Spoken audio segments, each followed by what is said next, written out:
Some people are just there to copy you, to take from you, and not give anything back. They'll pretend to be your friends for as long as they need to, for years even, until one day you'll wake up that you've been alone this whole time. They never helped you, they never cared for you, they were just there to take. So, like I said, if you're a triple threat, you will attract toxic friends. You will attract people who are only there for a reason or for a season. Hey everyone, Linda here. As you know, I'm an Ivy League certified career and mindset coach. And today I want to talk about toxic friendships. Guess what? Toxic friendships are just as detrimental to you as toxic relationships. Let's talk about it. All right, there's several types of toxic friendships. But before we get into that, I know we've all felt that. We've all, at least once in our lives, felt like friends were not supporting us or felt like our friends were being fake or felt like our friends were, saying one thing in front of us, but as soon as there were other people around, they would switch their tune and be against you and say something else, right? And you're not alone, right? You're not crazy, you're not stupid, you're not going wild. It's true. Those friends are mostly toxic. Or we've had those friends that are super duper jealous of you, right? Whether it's your intellect, whether it's your beauty, whether it's the way in which people always gravitate towards you. Just like in relationships, if you have a partner or a friend who's always in competition with you, guess what? At some point, they will do something to undercut you that will cause you pain. And you really want that. You really don't want that. So, my goal today is for you to identify these toxic relationships, right? In friendships, these toxic friendships. So, you know these patterns, you know these people, you see them coming from a mile away, so you can run the opposite direction. All right, let's go. Have you ever felt like you've met somebody and all of a sudden, like you're maybe in the talking stage, right? And I'm talking about friendships. You're getting to know each other, and all they do is talk about how like this person has done them wrong, or that person has done them wrong. And next thing you know, they're talking about like two or three or four people. And it's like, whoa, like so all of these people did you wrong and you did nothing wrong. That's a red flag, girl. Just saying. And that's a red flag for me to think, oh, okay, so am I gonna be the next person who did you wrong? Guess what? One of my very best friends was like this, or so I thought. She was my best friend. And there's this thing where we see that people are friends with you for years and years and years, whether it's since high school, elementary school, college, right? You're friends with them for so many years that you feel like, okay, then they're your good friend. But just because you spent so many years with them doesn't mean that they're good friends. It just means that you've been connected to this person for so long that it's hard for you to disconnect, right? You don't always want to burn bridges just because. This thing that she kept saying that this person did that, and 5 years ago they did this, or this other person had done that to me. At some point, it turned around and it happened to me. The things that she was saying that other people did to them, she ended up doing to me. We ended up having a huge fight. We had a huge fallout, and other friends took her side, obviously, because she played the victim, as she always does. Because guess what? Even as she was telling me those stories, I've had pity for her. I was like, oh my God, this happened to you? Oh my God, that's so bad, blah, blah, blah, blah. Playing the victim, right? Bringing people towards her. But, you know, I realized later on that I don't want that kind of friendship, right? Even if other people gravitated towards you and I lost multiple friendships, then that means I stand alone. And that's okay to stand alone sometimes because if you're sticking to your values, you're sticking to your integrity, and, you know, the people who are meant for you will find you. All right, let's get into it. The five types of toxic friends. The first one is the one who is fake loyal. What do I mean by fake loyal? The fake loyal friend is the one who's always only there when it's fun, right? The fun friend to always have around. She's kind of inconsistent though, right? Like she's only there when it's super fun. You're going to the club, you're going to the restaurant, you're going on a trip. But like if you call her, if you want to do something one-on-one with her, if you want her to just come over and listen to you, she's kind of inconsistent and she may not come. She may be inconsistent where, at some point you guys will talk a lot, everything will be fine, and then at some point she'll ghost you, right? You won't hear from her, you won't hear from him or her, you won't hear from them for a minute. What's going on? Like, why are you ghosting me? Another trait of the fake loyal friend is that she's neutral, right? And it's okay to be neutral, but most of the time, if something happens, she's not going to take your side, especially if that other person is somebody that she can benefit from. She won't necessarily take sides because she still wants to be liked, right? That's that people-pleasing tendency. But she'll let other people disrespect you and she won't stand up for you. That's not a friend. That's a frenemy. You don't want that kind of person around you. Believe me. And if you're not around when people are saying things about you, she won't stand up for you. She may be insecure and she always likes to be the center of attention, right? That's how you know she's insecure. You know, anytime other people gravitate towards you, she'll be like the jealous friend, kind of like, oh no, but you're my friend, you're my best friend. You're like, at first you will take that as a compliment, like, oh, she really loves me so much, she doesn't want other people to be, my friend. But no, she's just insecure. And finally, the fake friend can also show traits of being one-sided, right? She always wants to know what's going on in your life.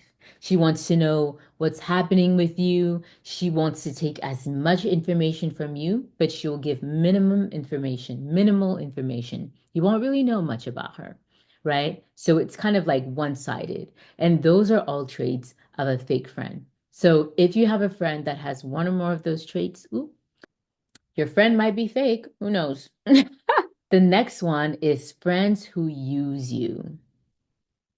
Just like some boyfriends and some girlfriends will use you, some friends will use you.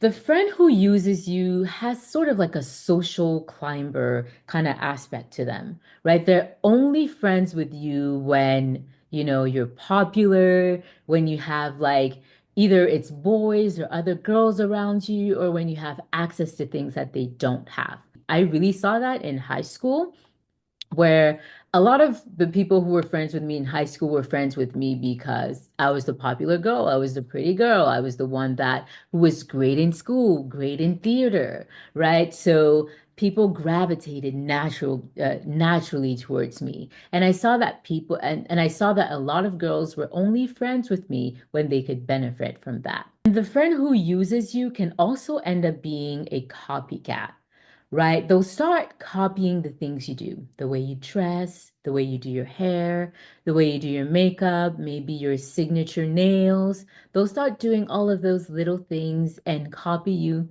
thinking that those attributes that you have are what make you so special. Maybe that's why people gravitate towards you so much. So they'll start copying you with the intention of having, as much popularity as you. But most of the time, they're caught in that act and it just looks fake.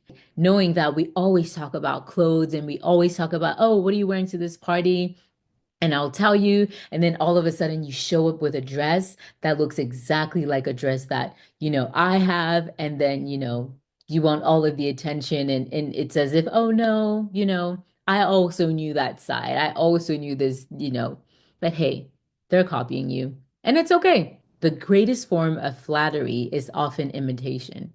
So that's a sign of somebody trying to use you for the things you have, for what you look like, so that they could also get that attention, that love, or that, whatever it is that they feel that you get from the physical things and the way that you look. I've talked a little bit about this, but the third one is the friend that plays both sides, right? And that is a very tricky friend to have. And that's a friend that could easily backstab you, right? That's the friend who's either having trouble with their own people-pleasing tendencies or they're playing both sides to see which side will win, to know which side they can gravitate towards at the end, right? Which side is going to end up being more popular. And those friends are so difficult to handle because they don't necessarily do anything bad towards you. They're just being neutral. But neutrality isn't always the way, especially when you need your friend to stand up for you. They'll tell you that they don't want to get involved, right? But they'll still entertain that friend who did you wrong. They'll still go have lunch with them. They'll still talk to them. They'll still message them and call them, right? Even if they're not talking about you, they're still entertaining that friend who messed you up, who was fake to you, who hurt you, right? And you'll tell them, hey, like, why would you do that? You know, it's hurting. You know, this person really hurt me, right? And so they'll tell you, oh, I don't want to take sides. But it's like, if that person wasn't your friend to begin with, and all of a sudden you start hanging out with them after they did you wrong, that's a red flag. That's a red flag. Because if they were, best friends with that girl or that guy before all of that, all of the conflict happened, then you can understand that they really don't want to get involved because they love both of you. But if all of a sudden they were only acquaintances or classmates, but now they're hanging out more, they're going to lunch and not inviting you and posting it on social media, that's a fake friend.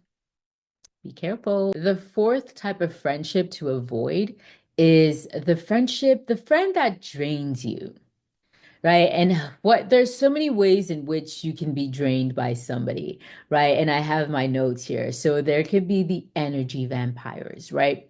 The person who's always constantly complaining or constantly gossiping, right? Only talking to you when they're talking about other people. And sometimes that can leave you exhausted. The crisis friend who only calls you when there's a huge situation so they can dump on you and then leave feeling relieved and better, right? You don't want a friend who only calls you when they're in deep shit.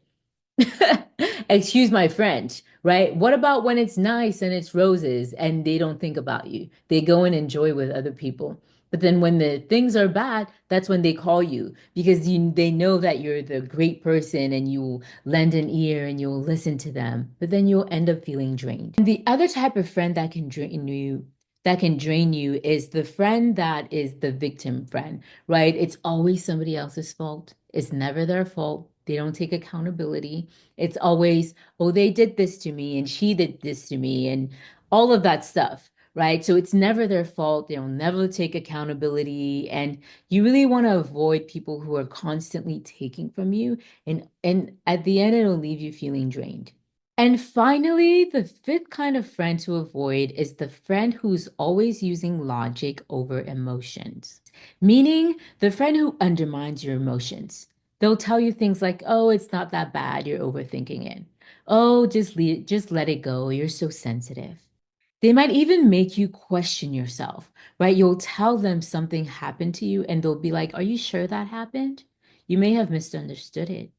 Right? They'll make you feel question yourself, question whether or not you really lived the events that just happened instead of supporting you and lending a listening ear. Or the friend that will shut down emotional conversations and they'll be like, oh, there's no point in talking about it. You're overthinking it. Just let it go, right? The friend that doesn't let you express yourself, express your emotions, but when it's their turn, they can do it all the way from sunrise to sunset, but won't listen to you, won't validate your emotions. You have to be careful. Those are friends that are just takers. Those are friends that are not givers. They're not compassionate. They're not loving. And I spoke about and I said there were five types of toxic friends, but there's so much more, right? Like these friends, the way that you can identify these things, it's sometimes by the way they speak to you, right? They'll criticize you and try to downplay it. Like they'll say things like, "Oh, you're wearing that? Oh, well, you sure you're gonna wear that? You sure you want to wear that?" Basically, people who are constantly pointing flaws at you and saying that they could do better than you. Or there's the friend who is always trying to push you to the limits and who doesn't respect your boundaries, right? You don't want to do something, you don't want to go somewhere, and they'll be like, "Oh, it's not a big deal. It's okay. It's only X, Y, and Z." They'll be like, "Oh, it's not a big deal. Just loosen up. Why are you always being so serious? Just lighten up. Just let it go." Right? And those are the friends that will bring you in very dangerous situations, especially if you're a people pleaser. You'll end up in situations that you wish you had never, right? You'll end up in situations in which you never would have if you had listened to your own moral compass, if you had listened to your intuition, and if you hadn't just, gone with the flow like they're asking you to. Sometimes it's really difficult, right? Like you're having a normal conversation with somebody and they're just criticizing you, and when you take offense to it, they'll say, "Oh, you're overreacting or you're over this and that." But you know deep down that you don't like what they're saying. And when you tell them, when you express a boundary and they tell you, "Oh, you're overreacting," or "This is the way I talk," or blah, blah, blah. So they brush it off, right? They'll gaslight you and make you feel like what you're thinking and what you're feeling is not normal and that they're not trying to be who they really are, right? I once had a friend whom I told her, how sometimes we're in college and everybody says the N word this, the N word that, right? And I told her that, hey, I actually don't like that word and I don't use it anymore. And she was like, "Yeah, you're always acting like you're better than me. This is my vocabulary. This is how I speak. You're not going to change the way I talk. All of a sudden, you think you're better than us because now you're X, Y, and Z." And I was like, you can say all of that, but I'm telling you that it makes me feel uncomfortable, right? And if we're having a one-on-one conversation, I'd rather you didn't address me with that word, right? I know, and it's difficult because it's quite sensitive because that person is also a person of color, right? So they have every right to use the word whenever they want to, right? It's not some like, racist person who's using the word no, right? But I'm telling them that I do not like that word, especially addressed to me, even if it's done in a really, playful way, in a fun way. I've just reached a point where I don't use that word anymore, and I don't like having that word in conversation. So I expressed a boundary and the person pushed back. I just don't like that word anymore. And please stop saying that around me. I'm not telling you to remove it from your vocabulary. There's freedom of speech. But if we're one-on-one on the phone, don't say that to me. That's it. Don't address me in that way. And guess what? A few weeks later, almost a month later, they came back and they were like, "Yeah, you were right. You have the right to X, Y, and Z." And it just shows that, yeah, that person understood and they were willing to respect my boundary, right? So sometimes just express yourself. And if they don't respect your boundaries, then you know that it's not worth it. There's something I want to say, and it might sound harsh or it might sound superficial, but I think it's important to say. If you are a woman with integrity, if you are a woman with intellect, and on top of that, you're a beautiful woman, and on top of that, you're kind and caring to your friends, you will attract a lot of fake people and a lot of fake friends. And I've seen it on TikTok. People call that being a triple threat, right? And if you are a triple threat, a lot of women will be jealous of you, men too. I have personally experienced that. And at the beginning, I felt like, oh, it's not because of X, Y, and Z, but it is. I realize that it is. It is because of that. It is because they feel like, they don't have something that I have. And so these people will try to criticize me or they will pretend to be my friend so they can be as close to me as possible, so they can copy everything that I do.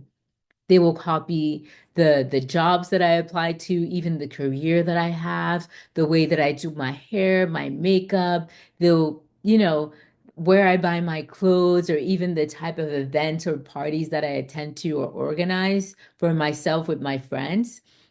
And you really need to be careful with these toxic friendships and toxic relationships. It's easy to be, oh no, it's okay, it's blah, blah, blah, blah, blah. But if you're real with yourself, sometimes you gotta face the truth. And the truth is, some people are just there to copy you, to take from you, and not give anything back. They'll pretend to be your friends for as long as they need to, for years even, until one day you'll wake up that you've been alone this whole time. They never helped you, they never cared for you, they were just there to take. So, like I said, if you're a, a triple threat, you will attract toxic friends. You will attract people who are only there for a reason or for a season. And it's okay, especially if they're only there for a season. Let them move in and out of your lives because sometimes they're there to teach you a lesson. And whatever that lesson is, hopefully you learn so that you won't keep attracting the same type of people. All right, folks, I feel like I've rambled enough and my camera keeps going in and out of focus. So I'm going to end the video here. Make sure to write in the description box below if you've ever encountered any of the 5 types of toxic friendships that I mentioned. How did you deal with it? Right. And let me know if you like these topics, if you want me to bring up some more topics like this, some little yap sessions in between. And have a wonderful day. Have a wonderful night. I'm Linda Foinding, and I'm out. Bye.